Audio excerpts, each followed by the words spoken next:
Welcome to iDream media. So జనరల్గా diabetes, sugar వ్యాధి ఇది శీతాకాలంలో డయాబెటిక్ పేషెంట్స్ ఖచ్చితంగా కొన్ని రకాల జాగ్రత్తలు తీసుకోవాలి. ఈ శీతాకాలంలో షుగర్ లెవెల్స్ పెరగకుండా ఉండాలంటే కొన్ని రకాల ఆహారాలు అయితే కంపల్సరీ తీసుకోవాలని చెప్తూ ఉంటారు. ఏంటవి పూర్తి వివరాలు తెలుసుకుందాం. మనతో పాటు ప్రముఖ న్యాచురోపతి వైద్యులు డాక్టర్ జ్యోత్స్న పులిపాటి ఉన్నారు. మ్యామ్ నమస్తే అండి. నమస్తే అండి. జనరల్గా మీ టిప్స్ అంటే అందరు ఇష్టపడతారు.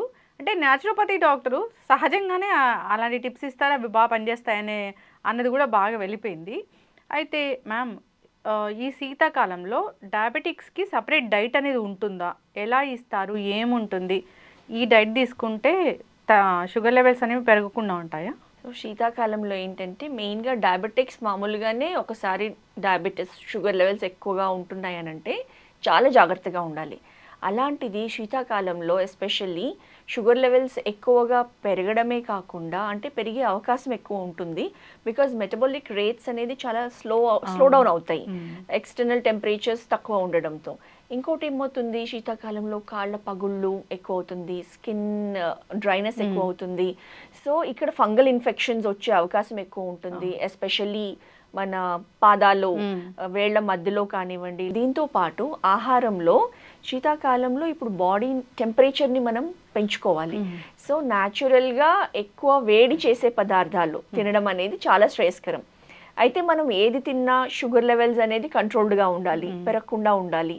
అలాంటి ఆహారంలో వన్ ఆఫ్ ది బెస్ట్ ఆహారం అని అంటే సజ్జలు, బాజ్రా.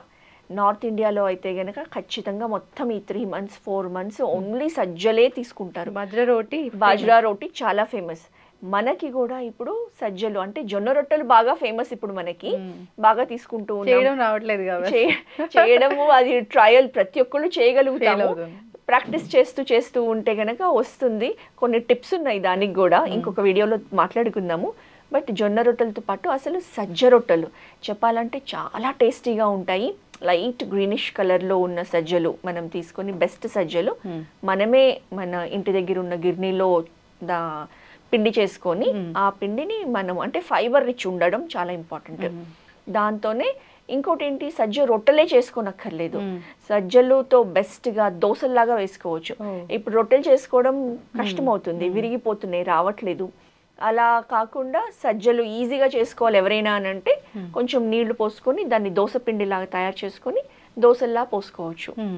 దోశ వల్ల కూడా అంటే ఏమి దాంట్లో మినరల్స్ ఏమి మిస్ అవ్వవుగా? ఏమి మిస్ కావు, విటమిన్స్ కానీ. మెయిన్ సజ్జల్లో ఏంటి, ఫైబర్ అధికంగా ఉంటుంది, కాంప్లెక్స్ కార్బోహైడ్రేట్స్ ఉంటుంది. సో అది తీసుకోవడంతో ఒకటి శరీరానికి ఉష్ణత అనేది ఇస్తుంది, అంతేకాకుండా ఈ షుగర్ లెవెల్స్ అనేది ఫాస్ట్గా పెరగకుండా కంట్రోల్డ్గా రోజు మొత్తం మీద కంట్రోల్డ్గా షుగర్ రిలీజ్ అవుతుంది.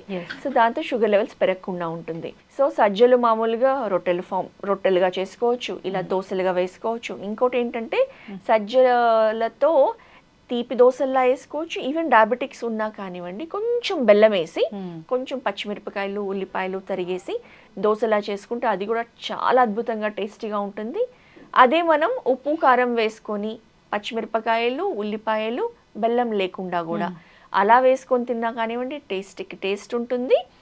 వింటర్లో చాలా బాగా షుగర్ లెవెల్స్ని కంట్రోల్ చేయడానికి హెల్ప్ చేస్తుంది. ప్లస్ బెస్ట్ ఫుడ్గా మనం ఎవరైనా కూడా తీసుకోవచ్చు. చక్కగా చెప్పారు మ్యామ్. జనరల్గా ఆహారాలు ఔషధాలుగా చెప్తూ ఉంటారు మీరు, అంటే న్యాచురోపతి ప్రిన్సిపలే అది. షుగర్ బాగా వచ్చాక బాగా పెరిగాక కాకుండా ముందే పెరగకుండా మనం ఈ సీజన్లో ఎట్లా తీసుకోవాలనేది చాలా చక్కగా చెప్పారు. అంటే ఈ శీతాకాలంలో అసలు శారీరక వ్యాయామం కానీ అట్లాంటి ఏముండవు, అన్ని మర్చిపోతారు. వాటర్ ఇంటేక్ తగ్గిపోతుంది. ఈ చలికి అసలు ఎక్సర్సైజ్ కానీ వ్యాయామం యోగా ఏమీ చేయబుద్ధి కాదు, వాకింగ్ కూడా చేయరు. ఇప్పుడు వేరే సీజన్లో సమ్మర్ అనుకోండి, అదే పొద్దున్న 5ంటికి చూస్తే కూడా మనకి రోడ్ పైన పార్క్స్లో అంతా జనాలంతా నిండుకొని ఉంటారు, హాయిగా ఆ క్లైమేట్ ఎంజాయ్ చేస్తూ వాకింగ్ చేస్తారు. చలికాలంలో అటు పొద్దున కానివ్వండి అటు సాయంత్రం కానివ్వండి 5:30 5:40 అంతా సన్సెట్ అయిపోతుంది, చలి ఎంత బాగా పెరిగిపోతుంది. సో మనకు అసలు ఎక్సర్సైజ్ కానివ్వండి యోగా ఏమీ చేయబుద్ధి కాదు. ఇంకా స్నాక్స్ బయట అవి ఇవి వేడిగా తినాలనిపిస్తూ ఉంటుంది. సో బయటకు వెళ్ళినప్పుడు వేడిగా ఏ బజ్జీలో సమోసాలో ఏ ఒకటి తినాలనిపిస్తుంది. ఇంట్లో ఉన్నా కానివ్వండి, మన ఫ్యామిలీలో కూడా అమ్మ ఏమైనా చేస్తే బాగుంటుందని పిల్లలు అంటారు. అటు హస్బెండ్స్ కానివ్వండి, ఫ్యామిలీ మెంబర్స్ కానివ్వండి, సాయంత్రం పూట వేడివేడిగా పకోడీ చేసుకుంటేనో, ఏ బజ్జీనో, ఏ అరటికాయ బజ్జీనో, ఏ మిరపకాయ బజ్జీనో వేసుకొని తిందాము అన్న ఆలోచన ఉంటుంది. కాబట్టి షుగర్ పెరిగిపోతూ ఉంటుంది. సో చక్కగా చెప్పారు మ్యామ్.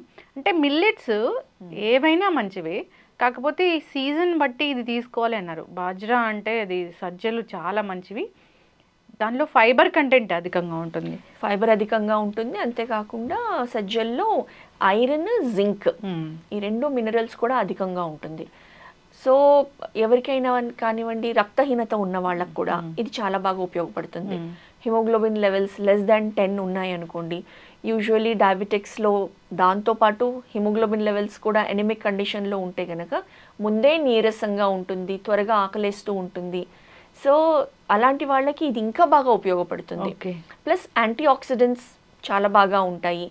ఎవరికైనా డైజెషన్ ఇష్యూస్ ఉన్నా కానివ్వండి, కాన్స్టిపేషన్ ఇష్యూస్ ఉన్నా కానివ్వండి, వాళ్ళకి కూడా ఇప్పుడు వింటర్లో నీరు తక్కువగా తీసుకుంటూ ఉంటాం, దాహం అనిపించదు. సో ఎవరు కూడా న్యాచురల్గానే 1 లీటర్ 2 లీటర్ తీసుకుంటేనే గొప్పలాగా అయిపోతుంది. సో అలాంటి వాళ్ళకి సజ్జలతో తీసుకొని పొద్దున పూట సజ్జ రొట్టె కానివ్వండి, లేకపోతే సజ్జ దోశ కానీ తీసుకున్నాం అనుకోండి, సో ఈ కాన్స్టిపేషన్ ఇష్యూస్ని కూడా నివారిస్తుంది అదే మనం సజ్జలతో చేసుకున్న ఆహారం తీసుకుంటే. చక్కగా చెప్పారు మ్యామ్. అయితే వెయిట్ లాస్ కూడా కావచ్చు కదా దీంతో?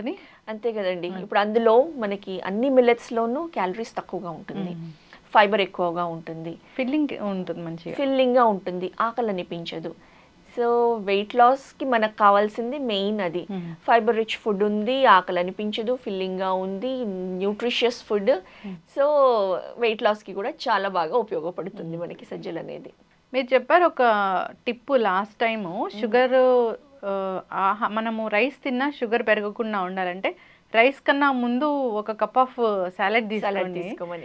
సో ఇంకా ఇప్పుడు ఇది ఈ మనము బాజ్రా రోటీ, దోశ, వాట్ ఎవర్ మనం ఏదైనా రెసిపీ బాజ్రాతో చేసినా దానికన్నా ముందు మీరు చెప్పిన ఆ టిప్పు ఫాలో అవుతే కనుక ఖచ్చితంగా డయాబెటిక్స్కి చాలా బాగా ఉపయోగపడుతుంది.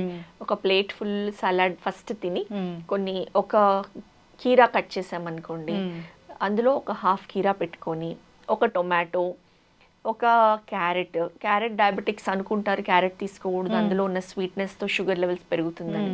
కానీ అందులో ఉన్న లైట్ న్యాచురల్ స్వీట్నెస్తో పెద్దగా ఇంపాక్ట్ కాదు. సో ఒక హాఫ్ క్యారెట్, ఒక క్యారెట్ పెట్టుకోవచ్చు, బీట్రూట్ కొంత పెట్టుకోవచ్చు. సో ఇలా సాలెడ్ పెట్టుకొని తిని దాని తర్వాత మనం తీసుకున్నాం అనుకోండి, షుగర్ లెవెల్స్ అయితే అద్భుతంగా కంట్రోల్లోనే ఉంటాయి. చక్కటి ఇన్ఫర్మేషన్ మ్యామ్. కలర్ఫుల్గా ఉండాలి మన ప్లేట్ అనేది చెప్తూ ఉంటారు. సో దాంట్లో మీరు చెప్పిన ఈ కలర్ఫుల్ ఫ్రూట్స్ కానీ వెజిటబుల్స్ కానీ తీసుకొని దాని తర్వాత ఇది తీసుకున్నా కానీ మంచిది. ఫాలో అవ్వాలని కోరుకుందాం. చక్కటి టిప్ చెప్పారు. సో అందరికీ ఉపయోగపడుతుంది.